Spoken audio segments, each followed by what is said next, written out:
في البدء كان الكلمة والكلمة كان عند الله وكان الكلمة الله.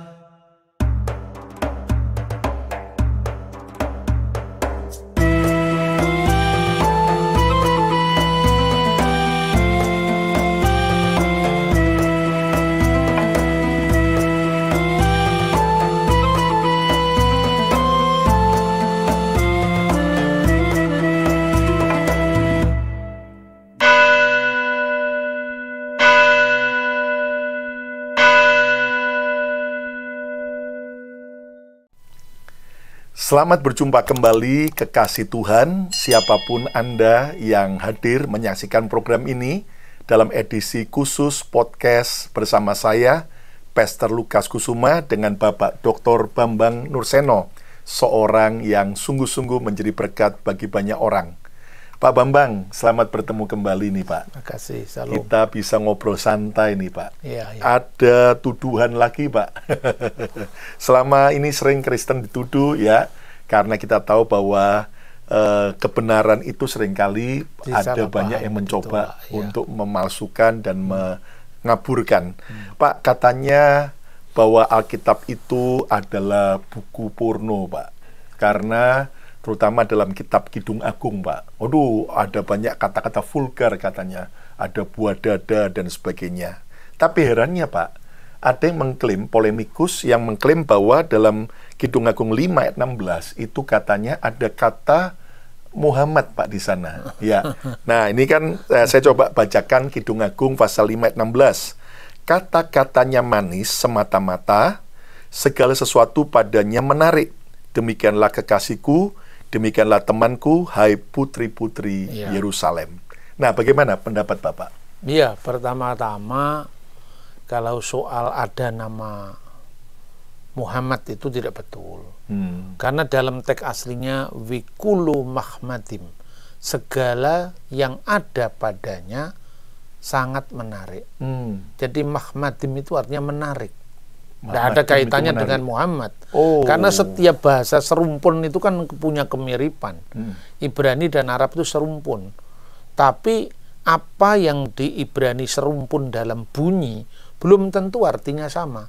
Sebab kata mahmadim dalam bahasa Ibrani itu artinya menarik. Sesuatu yang tidak berkaitan dengan terpuji. Sementara kata Muhammad, Ahmad, ya, itu dalam bahasa Arab akar katanya adalah terpuji. Ya, kata terpuji dalam bahasa Ibrani bukan mahmadim, bukan. Misalnya ya, hodu ladunai ha adonim kile olam hasdu. Misalnya di dalam Mazmur 136, hodu itu artinya bersyukurlah. Bersyukurlah atau pujilah. Halel itu misalnya haleluya, terpujilah Yahweh, terpujilah Tuhan. Itu tidak ada kaitannya dengan Muhammad. Muhammad dalam konteks Kidung Agung itu artinya segala yang ada padanya wikulu mahmadim. Itu bahasa aslinya, itu bahasa Ibrani. Jadi kemiripan memang tidak harus diartikan sama. Hiko mamtakim wikulu mahmadim Zehdoti wa zehra'i binot Yerusalem.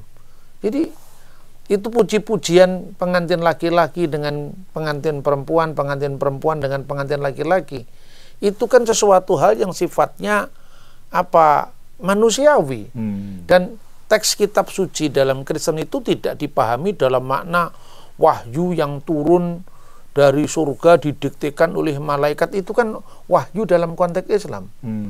Dalam konteks Yahudi misalnya ada ungkapan Dibra Torah Keleson Bine Adam. Taurat itu berbicara kepada manusia dalam bahasa manusia, kepada kita dalam bahasa manusia. Maka bukan malaikat mendiktekan kepada nabi-nabi seperti dipahami dalam konteks Islam. Kalau dalam Perjanjian Baru segala sesuatu yang kitab suci itu diilhamkan oleh Roh Kudus. Jadi pengilhaman itu penulis-penulisnya dengan latar belakangnya masing-masing dipimpin oleh inspirasi Roh Kudus untuk menyatakan kehendak Tuhan lewat pengalaman-pengalaman manusia. Betul. Termasuk pengalaman cinta kasih. Jadi orang Yahudi yang paling saleh sekalipun para Rabi Yahudi itu tidak pernah mengatakan kitab Kidung Agung kitab porno. Jadi sesungguhnya definisi porno itu ada di mana sih? Ya. Dulu karena pernah di Indonesia itu ada ramenya rancangan undang-undang anti pornografi. Porno itu ada di otak kita, di otakmu, tidak pada di jenis kelaminmu. Wah, jenis kelamin porno itu ada di otak kita sendiri. Tidak ada di jenis kelamin. Jenis kelamin itu adalah pemberian Tuhan. Ya. Manusia diciptakan itu laki-laki dan perempuan, laki-laki dengan organ tubuhnya sendiri yang khas, perempuan dengan organ tubuhnya sendiri yang khas. Jadi kalau nggak disebut payudara, mau disebut dengan apa lagi? Memang namanya itu. Ya. Jadi artinya kesan itulah yang menciptakan itu porno atau tidak. Misalnya sekarang, payudara itu di mata orang yang kalau dalam bahasa muslimnya bukan mukrimnya, itu porno. Tapi kalau payudara untuk menyusui anak bayinya itu kehidupan, bukan pornografi. Jadi sekarang konteksnya di mana? Jadi seperti itu ya. Jadi memang susah ya kalau orang mencari-cari salahnya orang. Padahal orangnya nggak salah, yang salah dia sendiri itu. Salah metodologinya, sesat berpikirnya. Jadi kemudian orang lain yang disalah-salahin. Jadi pertanyaannya, marilah kita menegakkan ortodoksi kebenaran agama kita masing-masing. Bisakah tanpa harus memojokkan orang lain? Betul. Jikalau kita meyakini kitab suci kita, iman kita, tanpa kita harus menyalahkan orang lain, berarti kita benar. Betul. Tapi kalau kamu mencari kebenaran, atau lebih tepatnya pembenaran, hanya bergantung pada salahnya orang lain, berarti yang bermasalah itu dirimu sendiri. Betul. Lebih bermasalah lagi. Kitab suci disebut porno, ya kitab porno disebut porno, tapi mencari nabinya di kitab porno itu lebih kacau lagi. Ya, tapi coba saya tunjukkan. Kalau kata Mahmadim tidak bisa diartikan Muhammad. Pernah nonton film Naruto, Pak? Oh iya. Naruto kan terkenal sekali kan? Naruto tuh mirip nggak dengan Naruto? Mirip. Tapi beda. Jangan-jangan Naruto orang Mojokerto itu menuntut royalti kepada film Naruto karena namanya ada di situ. Kan tidak seperti itu. Dan konteksnya apa? Saya berikan contoh ini misalnya. Kalau tadi segala yang ada padanya menarik. Wikulu Mahmadim. Kita mencari kata Muhammad di dalam teks kitab suci yang lain artinya apa? Misalnya ya, saya membacanya misalnya dari kitab Hosea pasal 9 ayat 16. Artinya, Efraim telah dipukul, akarnya telah menjadi kering. Mereka tidak akan menghasilkan buah. Bahkan sekalipun mereka melahirkan anak, buah kandungannya, itu artinya maka aku akan mematikannya. Bahkan ketika mereka melahirkan anak, ya, itu buah-buah kandungannya yang berharga, itu bahasa aslinya apa? Mahmati bitnam. Jadi mahmatinya akan dibinasakan. Yang berharga dari buah kandungannya di sini diartikan berharga. Masa Muhammad dari buah kandungan mau dihancurkan? Ya tidak. Ini artinya kan senjata makan tuan, karena teks ini tidak ada kaitannya dengan nama nabi manapun. Contoh lagi, Yesaya pasal 9 misalnya ayat 6 ya. Sebab walaupun mereka mengelakkan diri dari pemusnahan, Mesir akan mengumpulkan mereka, Memphis akan menguburkan mereka, rumput akan menutupi barang-barang perak mereka yang berharga, onak akan tumbuh dalam kemah-kemah mereka.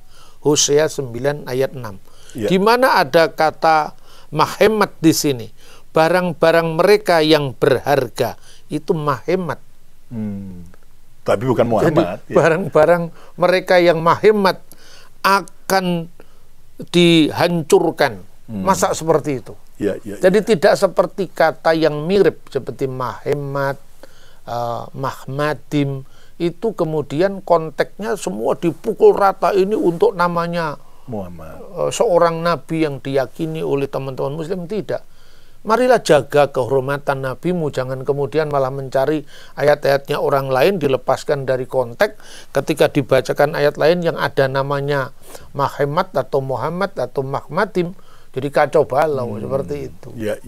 Jadi clear ya, kekasih Tuhan, bahwa porno atau tidak itu bukan dari soal bahasanya, tapi dari pikiran kita sendiri, ya kan?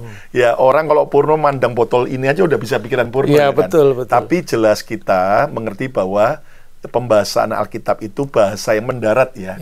Itu antara hubungan Salomo dengan Sulamit yang jatuh cinta sebagai suami istri. Jelas itu sesuatu yang normal. Tetapi justru juga dalam kitab Kidung Agung tidak ada kata Muhammad, karena di situ jelas berbeda sekali. Jadi kita harus tidak ada nama Muhammad dalam pengertian Nabi. Ya.